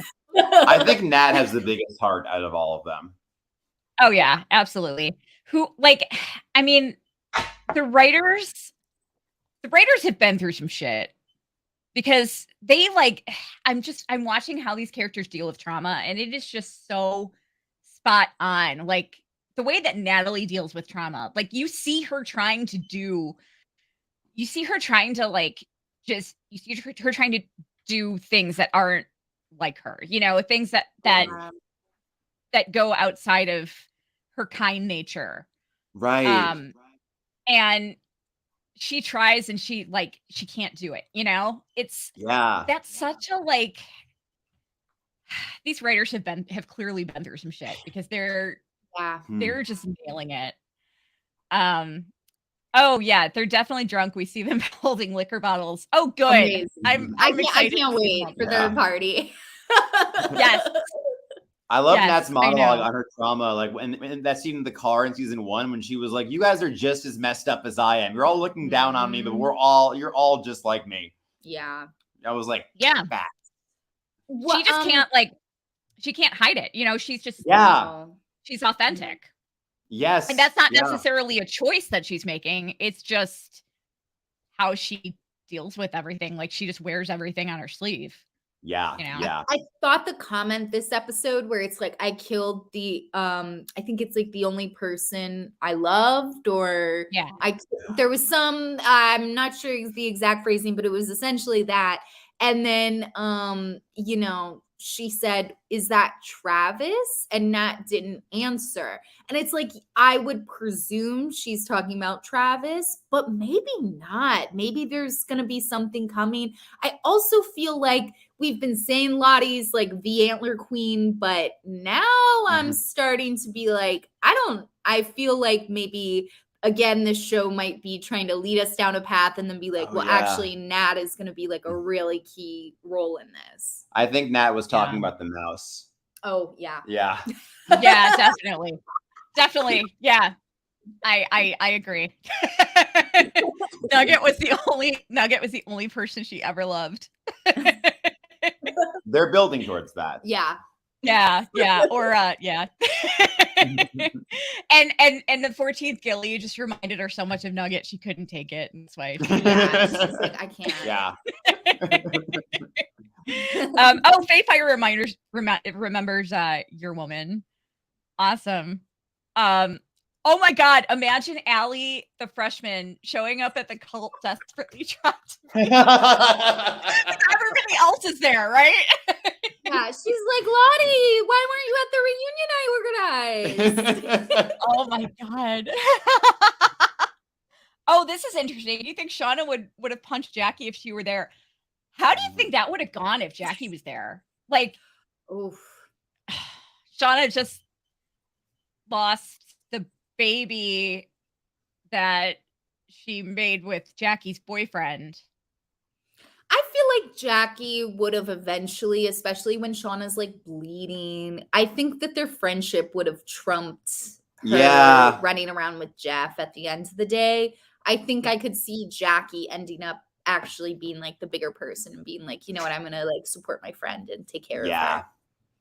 Yeah. I wasn't sure my answer, but that's my answer. I agree. I mean, I think you know, at the end of the day, I think Jackie loved Shauna more than she loved Jeff. Oh yeah. Well, I mean, her speech to Jeff, I realized this after the episode, but when she was talking to Jeff in the Adams like art warehouse, that she was like, you know, it turns me on to imagine you with another woman. I was like, oh, she's talking about Jackie specifically, like, oh, her scent on you. It was way too specific to be about like a hypothetical person. Yeah, for sure. Yeah, there's a lot of layers to that scene. That was like, I could do an entire episode just talking about that scene. She's bi for Jackie, right? Do we all think that? I think so. Yeah. I mean, I think there were clearly romantic feelings there. I don't know if they were reciprocated. I don't think so. I think it's part of where the tension comes from. Is like Jackie is just so oblivious. I don't think she even notices it. Yeah, probably. Like when I first saw the episode where she was, I think it was Flight of the Bumblebee, where Jackie was reading her journals. My first thought was that she was crying, not necessarily because she felt betrayed by Jeff and Shauna, but almost because she felt like, because she was in love with Shauna. But I don't feel that way anymore. I've kind of like, I've changed my mind on that. And I'm kind of leaning more towards I think Shauna had feelings for her, but I'm leaning towards them not being requited. And like, unlike with all of her feelings, Shauna just buries it. Like, I don't think Shauna has really like confronted that in her head either. I don't think that she understands that she's been in love with Jackie. Yeah. Yeah, for sure. Yeah, and I mean, she's really like, she said in this episode that she was basically just with Jeff out of guilt, and that's what I've always thought. That's what I've always thought. But it's like first and foremost, you know what I mean? It's like even she can acknowledge that. Like it's not like, oh, that's just something in her subconscious she doesn't think about. It's like, no, she knows it point blank. I think Melanie Linsky also says something about how it's like she gets back from the woods after experiencing all of that, and it's like, is she gonna like go back out into the dating world or put herself out there, or just stay with something she already has that's safe and comfortable? Exactly. So that's also part of why like she stayed with Jeff, because it was safe, and he's safe and not like risky. Yeah, I think also I keep thinking about like how she got into Brown, and she's decided to kind of to be a housewife. I feel like, I mean, it's literally what's safest mentally for her versus having to go to a job where people learn about you, or you have to, it's like she's just safer with her knit community of her husband and her daughter, who like know enough, but honestly not even everything. And she just goes, even if she's unhappy, she's willing to risk it to just keep all that stuff that's in the back of her brain still just shoved in the back unprocessed. Yeah. Oh my God. Yeah, totally. I'm excited because I'm going to see my I'm going to see my therapist soon, and she's like, I haven't seen her in a long time, and we would always talk about the TV shows that we watch, because we watch a lot of the same TV, and she like, anything sapphic she's on, so she's got to be watching Yellowjackets by now. Oh yeah, for sure. Yeah, so I can't like, I definitely like am gonna try to weasel my way into asking her what her thoughts are on. She's probably gonna be like, we're here to talk about you, Kelly. Yeah, we're talking enough about me. Tell me, what do you think these storylines? Yeah. Tell me if I were to relate to the characters on Yellowjackets, what would my problem be? Exactly. Like, can I book a separate appointment with you to talk about Yellowjackets? Oh my God. Oh, is that what she put? I was wondering. I couldn't tell what she had put in her hand. Wow, that's really interesting. That adds to your theory, I think, about how like she survived because of the ritual and the sacrifice. Yeah. Because Thaisa survived the wolf attack because the bad one hopped up in a tree with the. And also, necklace, I think that Thaisa, her character really, I mean, she just loved Shauna and was at a point of like, it's like when people are like, I don't believe in God, but then if there's an emergency, they're like, please, dear God, help me. You know, it's like, I'm willing to try anything to help my friends. And unfortunately, I think that's going to be the tipping point, for this group. Also, I have a book recommendation for a Jackie Shauna relationship. It is this fabulous book called Summer Sisters by Judy Blume. It's more of a young adult than it is like a teen book, I'd say. And it's pretty much about two girls with an extremely similar dynamic to Jackie and Shauna. And it's about their friendship over decades. It captures female friendship so incredibly, like very similar dynamic of like one kind of has money and is popular. The other one's kind of like a Shauna, just kind of like following along, but also like cool by proxy. And it's really great. I recommend it. Cool. I'm gonna have to check out the cliff notes on that for sure. Oh my God, Lauren Redwood. She needs some. Nat needs some purple fish. Yes, she does. That would be amazing.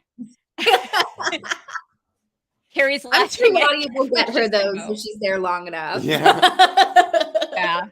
Yeah. There's not a lot of like middle-aged goth representation. No. I thought it was. I love that Yellowjackets dispels the myth that just because you're 42 doesn't mean you can't be goth. Exactly. Right? That's Yeah. life, baby. Yeah. Yeah, totally. Totally. I love this. Adam wasn't innocent. He was a homewrecker who just happened to know how to paint and draw. Yeah, totally. Yes. By the way, I love seeing a man referred to as a homewrecker. Because that never Just showing happens. up at the door. It's like, come on. What did I you know. think was gonna happen? Yeah. Yeah, for sure. Earlier we were talking about unrealistic medical outcomes. I feel I must mention that if Misty took a hot poker to Coach's recently amputated leg, he'd die of shock. Yeah, that's a good possibility. God. Imagine if that's how it went just off the bat. Oh my God. That'd be There's so no way he would survive. No. It wouldn't happen. Misty's built different. She could make it happen. Yeah. I was today years old when I found out a condom stretched that huge. Yeah, basically Magnums, it's all about marketing. It's all about marketing. I love Randy, how like Jeff's whole thing is that he's dumb and useless. And then Randy is like even more dumb and useless. He's like the Yes. Jeff.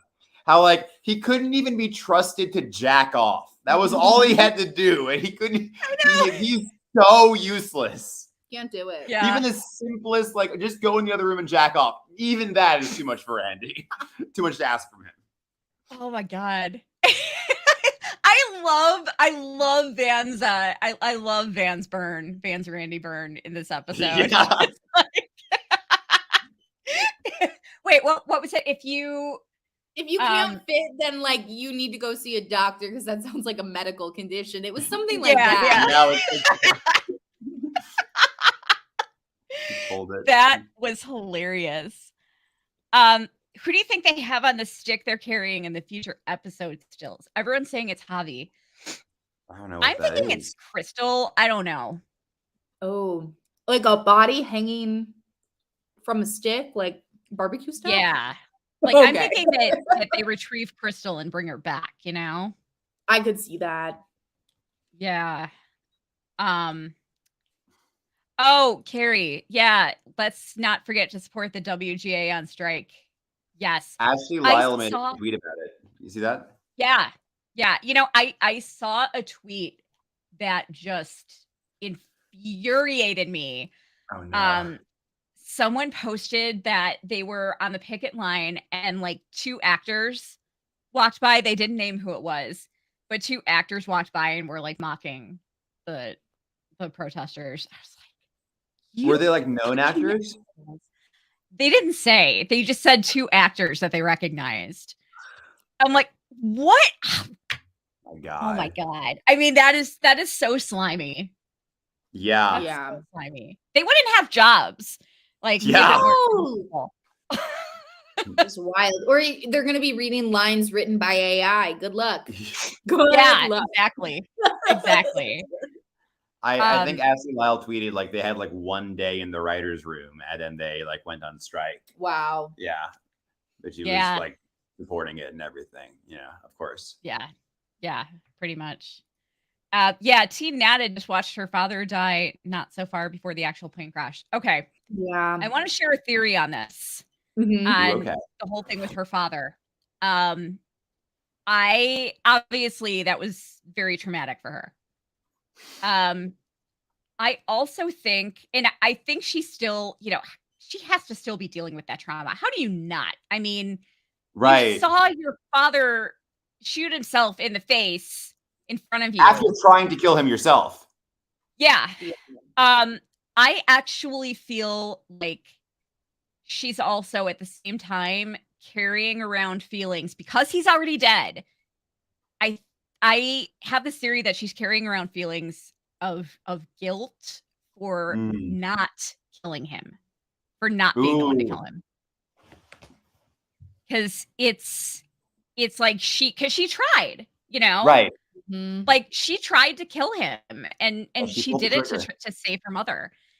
And I have this theory that and he was calling her useless. Mm.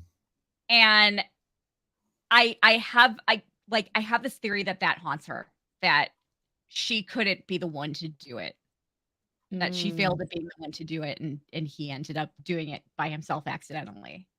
That's interesting also, because I feel like that goes back to her monologue at the rehab where she's like, I lost my purpose. I feel like with Nat, it's like this purpose, or you're useless or something like that. And then, I mean, the scene in this week's episode where she's shooting and she's not good at shooting anymore. And then she has that big emotional outburst, you know, it's like, I think that's something she struggles with for sure. Nat is also, now that you're talking about that, she is always taking on other people's pain. Like with her dad, like she was doing that on behalf of her mom, and her mom, as we've seen, was totally ungrateful about it also. Yeah. I mean, because she was, and then and same thing with Travis, like Travis dealing with like all the hobby stuff. He'll like take it out on Nat, and Nat will still like totally risk her life to go out there with Travis just to like support him. She's always taking on other people's emotional labor. So it makes sense that like she doesn't have room to be kind to herself after all that. Yeah, you know, and that's honestly, that's why she's my favorite character. Like, she's so compelling. She really is. Theory time. I think we need to come to terms with the fact that what we are seeing in the flashbacks may not be reliable. I feel that they are going to revisit specific events from other perspectives. I've thought about this actually, like about the idea of them being unreliable narrators, and that what we're seeing in the wilderness might not be entirely true. But the problem with that is that we're not seeing it from anybody's perspective. We're seeing it as, you know, we're not seeing it from one. If we were seeing it from one person's perspective, then yeah, that would be very likely. Right. But I'm kind of, but we're not seeing it that way. We're kind of like witnessing it. We're like eavesdropping on it. You know what I mean? Yeah. Rather than seeing it from somebody's perspective. So I think most of what we're seeing is probably real, probably happened the way it happened. But yeah, I'm still hung up on this parallel universe timeline though. I really hope they don't do that. Multiverse stuff like kind of trivializes the existing universe, you know? Yeah, I know. Okay, speaking of therapists, we are all in agreement that Lottie's replacement therapist is sus. Okay. Yes. That the episode 3 weeks ago, when the psychiatrist, she had a substitute psychiatrist for the first time ever. And that person was like, well, what do you think the visions mean? I'm like, I don't think a psychiatrist would ever ask someone who's schizophrenic to look deeper into their visions and think about what that means. I'm like, okay, I don't feel like that was a real moment. So I thought it was interesting. We came back to it again this episode. Go ahead. I agree. So I feel like I'm on an island with my feelings about that whole thing, because I know nothing about how to treat schizophrenia because I don't have firsthand experience with it. But I do have experience with like frequently recurring dreams and night terrors, and like the same things repeating, like constantly having dreams that I'm in high school and I can't find, as an adult, and I can't find my locker.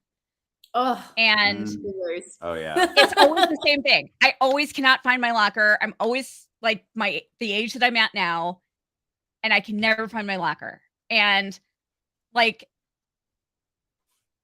when I was seeing back when I was seeing my therapist regularly, I mean, she would obviously that's not as scary of a dream, but I would have a lot more terrifying recurring things happening in my dreams. And she would always talk to me about them and what I thought. She would like try to help me figure out what I thought that they could possibly mean. So I don't think that was, I mean, like I said, I can't speak on schizophrenia, but therapy in general, I didn't think that was that out of left field. Well, I think the difference there is, I mean, with a stress dream, you still that it's not real. It's like upsetting you, but it's something that it's safer to delve into it because you're not at risk of like forgetting that it's not reality or something. But with schizophrenia, it's like they think that it's real. So if you delve into it, then it's more dangerous. Because then it's like your delusions are going further. So I think it's a difference between like delusions versus anxieties. Yeah, that's a good point. That's a really good point. I hadn't thought about it that way. I did think it was weird.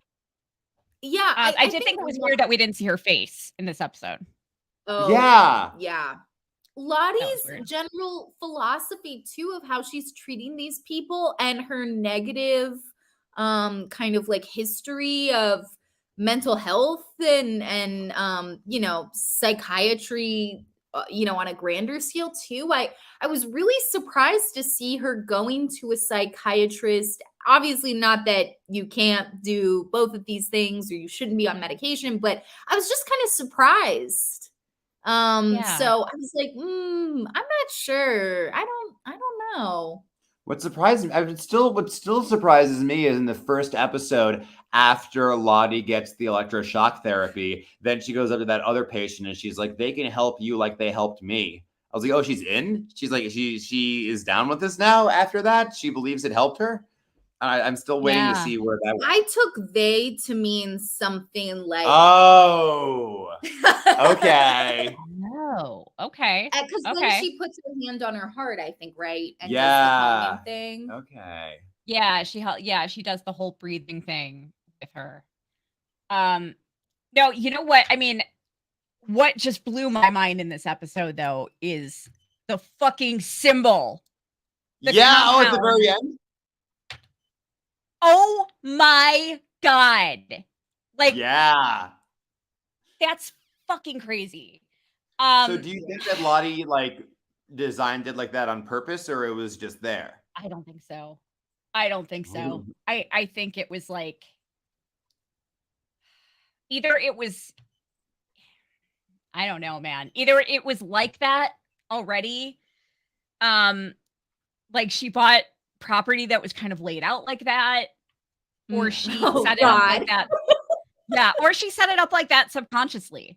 I think that one's really possible. I wonder if anyone else has noticed that that's there. I feel like they haven't, like any of the other people in the wellness group. I feel like they don't see that. Do they even know about the symbol? We haven't seen it anywhere. Yeah, actually, is the symbol public information? Because the only time, like Jeff used it, but he read the diary, so he knew about it from there. I think they're all wearing it. They're all wearing it on the necklaces. Oh, yes, that's right. Yeah. Yeah, but I mean, the fact that the property is laid out like that is really fucking weird. I mean, that's a lot more than just putting it on the necklaces. You know what I mean? Mm-hmm. And I think Lottie adopted that symbol as a way of like reclaiming her past. But I don't know that she's like, she seems to be wanting to get away from all that. Well, now she's like, going back to it. But but I don't think like, I don't know. I mean, the fact that the whole property was laid out like that is really weird. Well, I think Lottie uses it. I think it seems like she is afraid of like whatever entity she believed was helping her in the woods. As an adult, she seems to be afraid of it. Like when she was like, she did the hand sacrifice and she was like, please let this be enough. And then when Nat said like, we brought something back with her and she sees the Antler Queen silhouette and she looks fucking terrified. So I think maybe she's using like the the symbols not as a way to like worship it, but as a way of like just trying to satiate it and get it like away, like get away from her.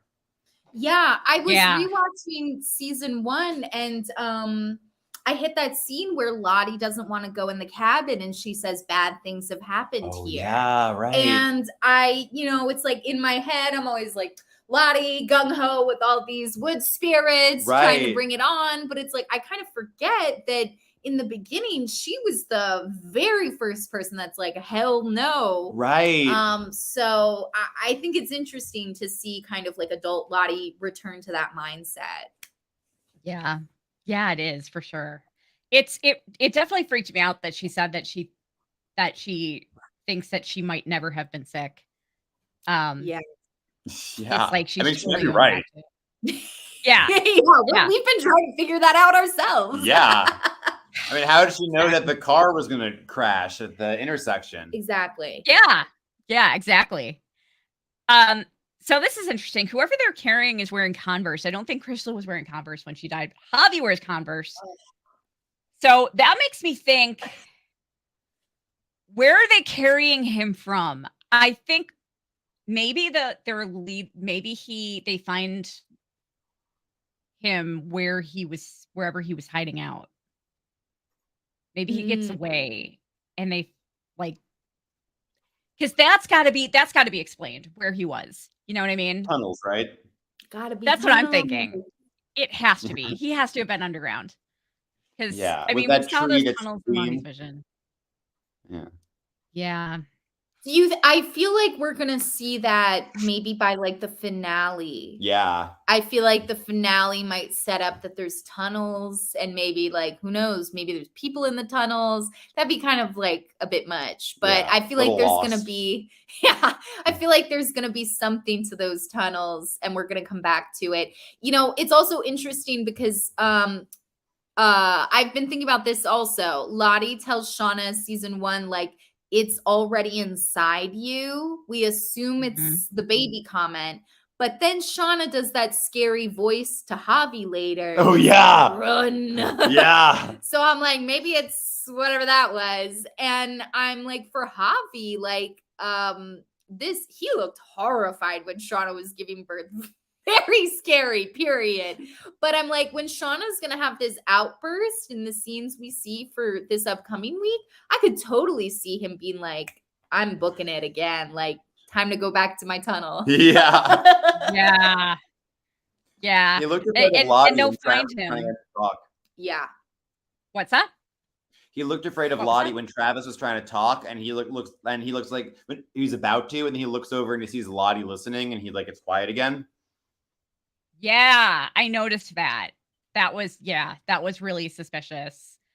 Yeah, I was thinking like they're gonna find him in some tunnels underground, and we're gonna see them go in there, and then they're gonna like turn the corner and find a room where like some girls are being interrogated by.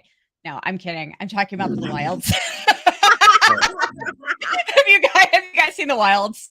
No. I tried to start the Wilds after I finished Yellowjackets, and I'm sorry, it just doesn't do it for me. The plane crash, like the Yellowjackets plane crash versus the Wilds plane crash, where they're like, uh-oh, boo-boo, like, uh-oh. I'm like, what? In Yellowjackets? Like, no, it's gory, it's grisly. I was like, no, I haven't been able to continue. I loved the first season of The Wilds, but I hated the second season. Like, it was canceled, right? Yeah. It left on a cliffhanger, so that was kind of a bummer. But I just didn't dig the second season at all. But I never liked it nearly as much as Yellowjackets, though. Yeah.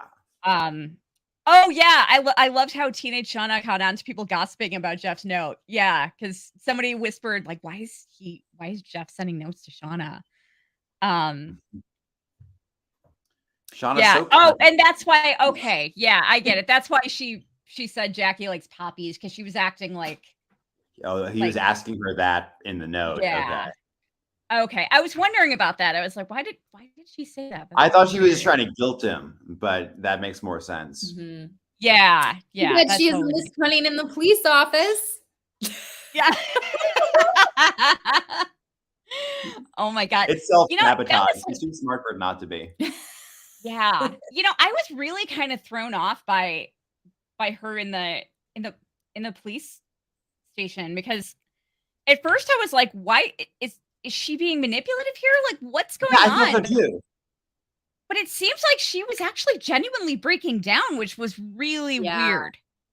I think she thought she was being manipulative because I think she thought she was like, no, it's like just an affair, so she would think that it's not like a murder because it's just an affair or something. But then you think she would have said it about Randy instead of about Adam. So yeah, it doesn't. I fully was like, oh, what's she cooking? Where's she going with that? And then nothing was cooked. Yeah. Yeah. And then she got in the van and she was just kind of like, and she was still just kind of like in her meltdown mode. Yeah. And it probably is good that she got out because she's kind of falling apart a little bit, you know? Yeah. You think? Yeah. Yeah, because I mean, we haven't I don't think we've seen a genuine breakdown from her other than like when she was crying in the shower. Yeah. At one time. And then when she's doing that in front of douchebag Saracusa, you know? Yeah. Like, that was so weird. That was really weird. Versus like how Kevin acts in the police office. Yeah. Very different. Very, very different. Also him versus how he is in Search Party. Yeah. Where he's also looking for a missing person. Okay. I'm gonna have to. Yeah, I've heard about it. I'm gonna have to check it out. He's a really fun. As an actor, he's very funny. Yeah. Oh, good. He usually plays much more likable characters than this guy. Yeah. Yeah, Kevin Tan's kind of boring, but he's handsome though, so I forgive him. Yeah. Have one for everyone in this show. I love it. Dole them out. Yeah. Yeah.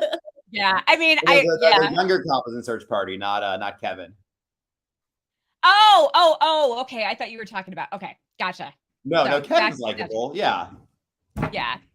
Yeah. I mean, I don't know. He's likable. He's just kind of boring. Yeah, he is. He is. He's likable with Natalie, yeah, because he was so sweet with her. But he's stable and safe and everything. See, I feel like if they do end up going to the compound, which I feel like legally would make sense, and then Nat's there, and then Kevin's there. Oh yeah. Maybe it'll just the issue will be resolved. I don't know. I mean, I don't think Nat's ever had feelings for Kevin though. I think she did. But I wish she would. Yeah, I know. Me too. I think she did. I mean, she was trying to manipulate him in the beginning for sure. Mm-hmm. But I mean, we saw her in the hotel room after she kind of ruined everything with them. Yeah. I mean, she was sniffing his pillow, you know? Oh, yeah. Yeah. She was sniffing his pillow and she's like, fuck you. She was clearly hurting. That's true. Yeah. She was clearly hurting. But I also don't think that she's in a place to really care about anybody in that way right now. Yeah. You know? Yeah. But I think, I mean, I think she had feelings for him at least a little. I love this comment. Speaking out of therapy, we fans might need group therapy together before it's all over. The show is group therapy. Yeah. Yes. That is that's the truest comment of the night.